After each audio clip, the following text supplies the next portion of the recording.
हम इस वीडियो में काल मेघ या भुई नीम या चिरायता का परिचय जानेंगे। दूसरा देखेंगे काल मेघ के औषधिक गुण कौन कौन से हैं। तीसरा देखेंगे काल मेघ के सेवन करने में सावधानियां कौन कौन सी बरती जानी चाहिए। चौथा काल मेघ या एंट्रोग्राफिस पैनिकुलता की खेती की जानकारी कैसे की जाती है।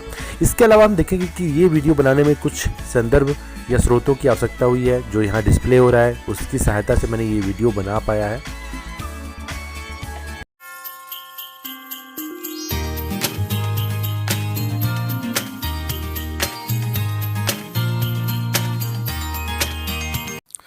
आपने कालमेघ के पौधों को अपने आसपास ज़रूर देखा होगा।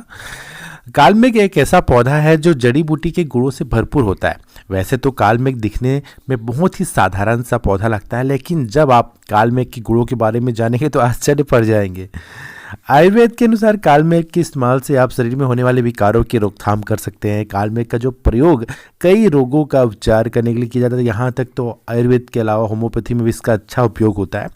हम देखें कि कालमेघ एक जड़ी बूटी है, यह चिरायते जैसी होती है। इसके पत्ते हरे मिर्च मतलब मिर्च के पत्ते जैसे होते हैं, हरे होते हैं, और फल के दोनों सिरों पर नुकीलापन होता है। जैसे कि आप यहाँ पर देख रहे हैं बहुत सारे चिरायते हैं या कालमेघ है, और कालमेघ के जो पत्ते हैं वो काफ़ी अधिक काली मिर्च या लाल मिर्च या हरी मिर्च के समान दिखाई दे रहा है।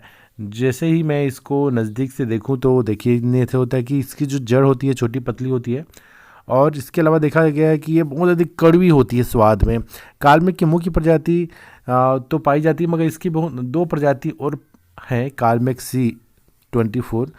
इसके अलावा देखेंगे कि अन्य भाषाओं में कालमेघ के क्या क्या नाम है। कालमेघ का वास्तविक नाम जो है, वनस्पति का नाम जो है, एंड्रोग्रोस्पिक पेनिकुलेटा है, और यह एकैंथेसी कुल का होता है।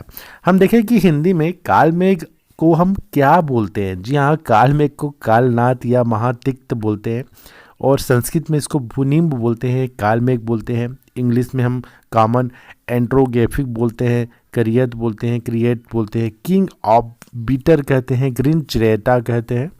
इसके अलावा हम देखें गुजराती में भी लिलू बोलते हैं, करियातू बोलते हैं, तमिल में नीलबेम्बी बोलते हैं, और नेपाली में कालानाथ बोलते हैं, तित्ता बोलते हैं।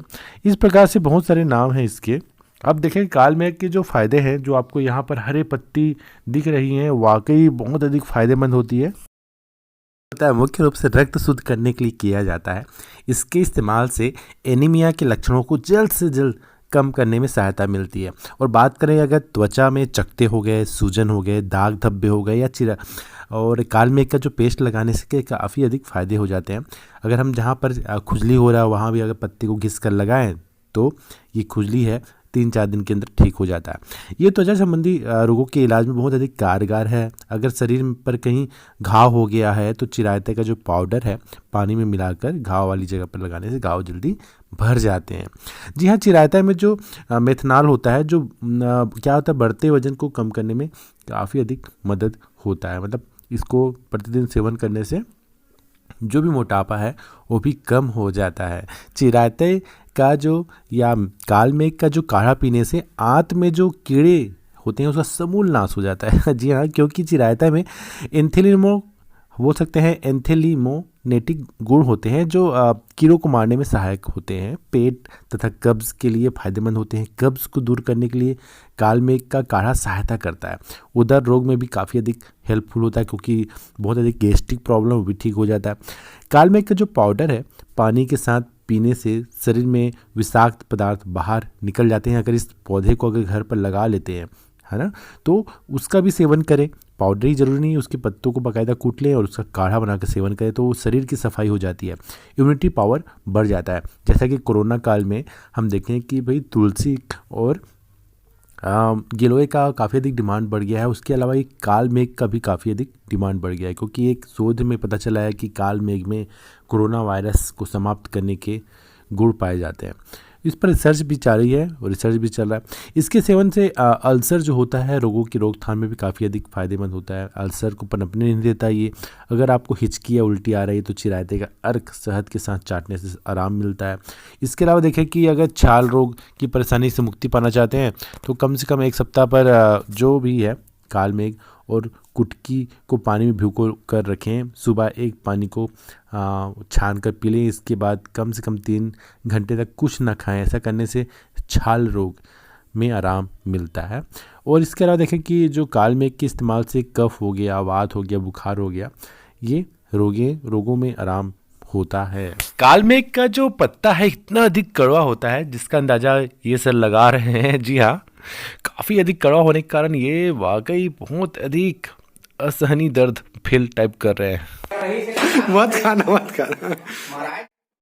काल मेघ के सेवन से एसिडिटी में लाभ होता है। नीम हो गया, नीम छाल हो गया, त्रिफला हो गया, परवल पत्ते हो गए, वासा हो गया, गिलो हो गया, पित्त पापड़ा हो गया और हो गया भृंगराज आदि औषधियों का काढ़ा बना लें। और काढ़ा में 10 मिलीलीटर मधु मिलाकर पीने से एसिडिटी जो भी है, गैस का प्रॉब्लम है, ठीक हो जाता है। और बात करें कि 1 से 2 मिलीलीटर काल मेघ के पत्ते के रस को पिलाने से बालकों के पाचन संबंधित तथा अन्य रोग जो भी है, पेट से में संबंधित जो भी कीड़े होते हैं वो भी ठीक हो जाते हैं। तो बिल्कुल इसका आजमाइएगा। मैंने तो आजमाया है अपने बेटे के ऊपर, काफ़ी अधिक असरदार था, है ना। दिक्कतें आई, पीने में मना किया मगर पी लिया।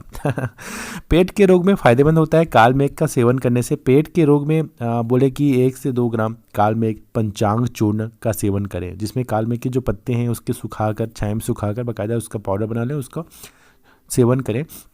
इससे पेट के साथ साथ जो डायबिटीज़ है आदि बीमारी में भी लाभ होता है। पाचन तंत्र और अपच में फ़ायदेमंद होता है। जैसा कि हम बात करें कि अपच में काल मेघ पत्ते का काढ़ा सेवन करें। इससे काढ़े को 10 मिलीलीटर मात्रा में पिएं और अपच में लाभ होता है। पाचन तंत्र को स्वस्थ बनाने के लिए एक भाग जो भी काल मेघ का, कुटकी का, सोंठ, मरीच, पीपल जिसको हम लोग व्योस कहते हैं, नागर मोथा हो गया। जैसा नागर मोथा के बारे में तो वीडियो बाकायदा बताया ही गया है। जी हाँ, आगे जो वीडियो देखे होंगे आप, नागर मोथा के बारे में ही था। इंद्रियक हो गया, इसके साथ 2 भाग चित्रक मूल हो गए और 16 भाग कुटजज हो गए, छाल हो गए। इसकी बारीक चूर्ण बना लें। इससे 1-2 ग्राम मात्रा में लेकर गुड़ के शरबत के साथ खाएं। इससे पाचन तंत्र विकार में लाभ मिलता है। इसके साथ साथ जो पीलिया हो गया, बुखार हो गया, एनीमिया हो गया, उसमें भी काफ़ी अधिक फायदेमंद होता है। खासकर दस्त में भी फायदेमंद होता है ये। हम बात करें काल मेघ हो गया, कुटकी हो गया, परवल के पत्ते हो गए, नीम की छाल हो गए, और कितनी कड़वा होगा भाई, ये तो इतने अधिक कड़वे होते हैं। साथ साथ नीम की छाल भी हो गया, पित्त पापड़ा हो गया। इसमें जो अब बोला जाए जो भी है, गाय का जो मूत्र होता है उसको सुखा लें, धीमी आंच पर पकाएं और पीस लें और उसको बाकायदा यूज़ करते रहें तो IBS रोग, ग्रहणी रोग से लाभ होता है। पता नहीं क्या रोग है ये। काल मेघ के इस्तेमाल से त्वचा रोग में फ़ायदा होता है। जी हाँ, अगर आपको चेहरे में क्रांतिमय निखार चाहिए, गोरापन की बात नहीं कर रहा है ये, चमक की बात कर रहा है, तो काफ़ी अधिक बेहतर होगा कि इसका सेवन करें, है ना। भूनीम हो गया, सेरेयक हो गया, पटोल आदि औषधियों से काढ़ा बनाकर पीने से जो भी उल्टी हो गया, बुखार हो गया, कफ के साथ खुजली भी हो गया, त्वचा की बीमारी हो गई, सब ठीक हो जाती है। जैसा कि हम देखते हैं कि सौफी जो सिरप है काफ़ी अधिक कॉस्टली होता है। अगर उसके बजाय हम इस पत्ते का रोज़ 2 पत्ते का सेवन प्रतिदिन खाली पेट में करें तो ये वाकई ठीक हो जाएगा। खुजली को ठीक करने के लिए अलावा 2 ग्राम धमासा हो गया, 4 ग्राम भुनी मूंग को रात भर पानी में भिगो लें। कुल मिला के देखा गया है कि भाई इसका काल मेघ की जो पत्ती को रात को भिगो लें और सुबह उसको पेस्ट बनाकर सेवन करें। किसमें, अब दूध में सेवन करने के लिए बोला जाता है, मगर दूध में सेवन ना करें, ऐसे सेवन करें तो खुजली की गंभीर बीमारी से भी ठीक हो जाता है। सोराइसिस के जो फ़ायदेमंद भी होते हैं, काल मेघ का इस्तेमाल होता है। जैसे बताया, सोराइसिस का फ़ायदा होता है कि काल मेघ के चूर्ण को ग्लिसरीन के साथ मिलाकर मलहम बनाकर उसे लगाने से सोराइसिस में लाभ होता है।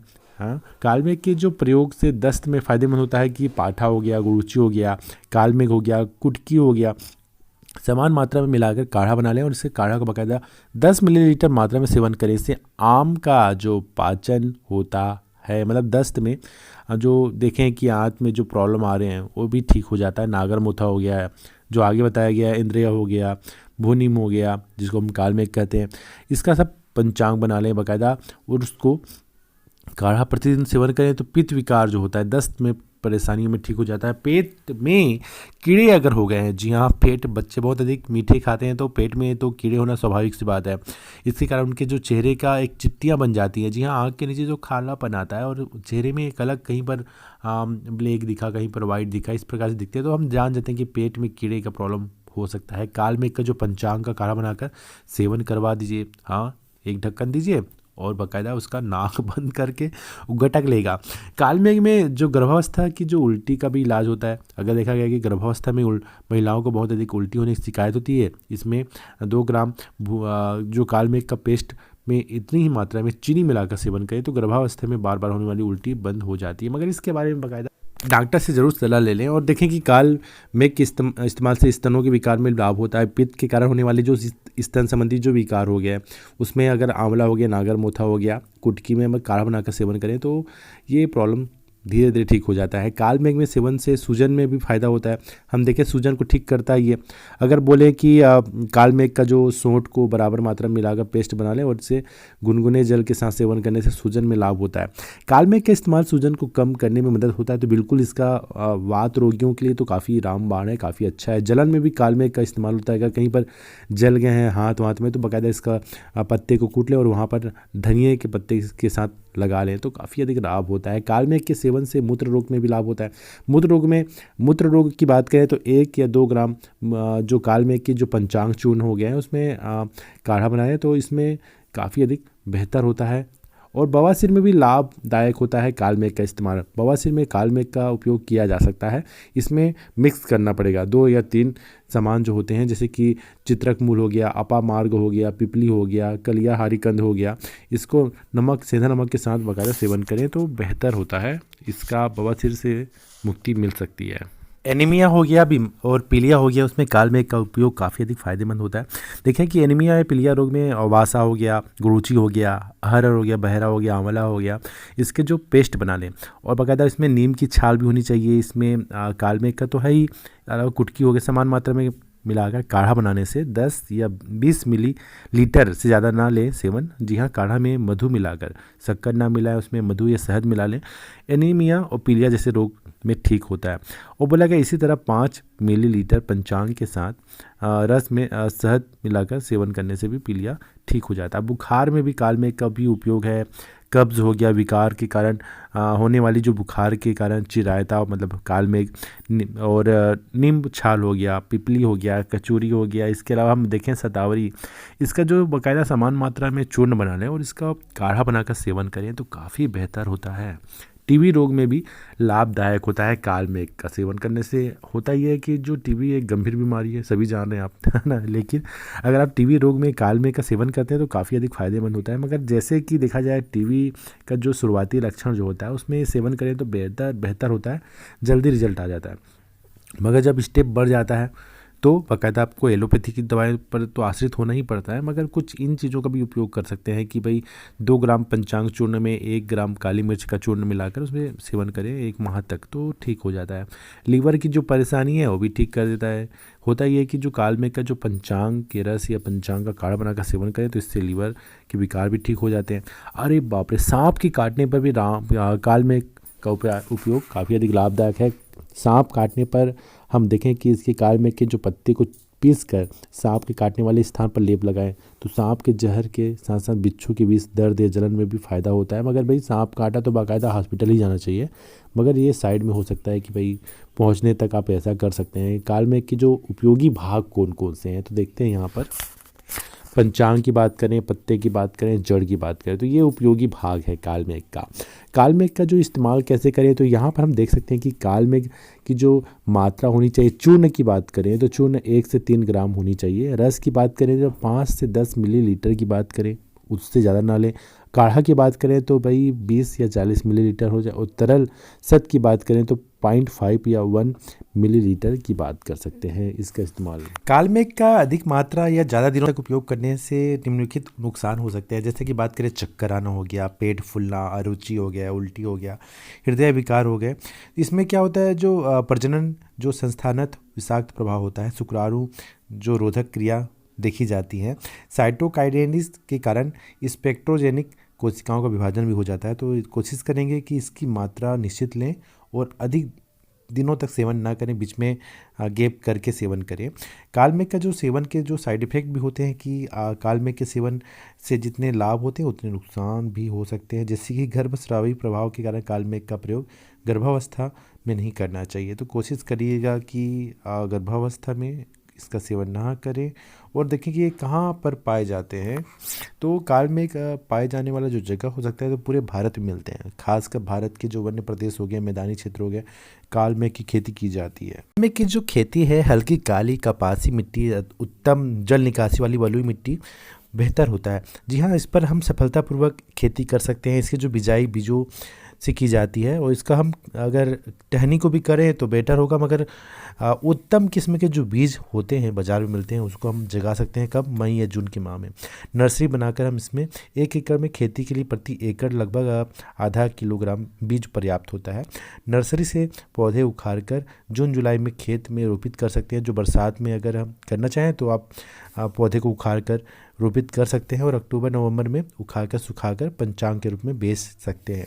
अच्छी खेती करने में प्रायः मतलब 1 एकड़ में अगर बात करें कि 12 से 15 क्विंटल पंचांग प्राप्त होते हैं, जिसे हम इसका जो बाज़ार में रेट काफ़ी अधिक महंगा है। अभी देखें तो ये 60 रुपये किलो के हिसाब से बिकता है, तो सोच सकते हैं कि 1 क्विंटल में कितना बिकेगा, है ना। मगर ये हम देखें कि अगर बीज की जो लागत है, निदाई कुराई है और जो मज़दूर है ढुलाई, उसका भी खर्च तो होना ही है। मगर अगर हम देखें इसका जो औषधिक गुण की बात करें तो बहुत सारी कंपनियां, जो आयुर्वेदिक कंपनियां, खासकर अमेजन में भी और बहुत सारे मिलते हैं, तो इसका जो 100 मिलीलीटर जो है उसका रेट 165 रुपये है। तो सोचिए कितना महंगा है ये, है ना। तो हम देख सकते हैं कि काल मेघ की कितनी अधिक उपयोगिता भी है, बहुत अधिक उपयोगी है ये कोरोना काल में। तो इसका बाकायदा घर पर लगाएं और इसका प्रतिदिन सेवन करें, 1 पत्ती या 2 पत्ती के रूप में, काफ़ी अधिक बेहतर होगा। धन्यवाद।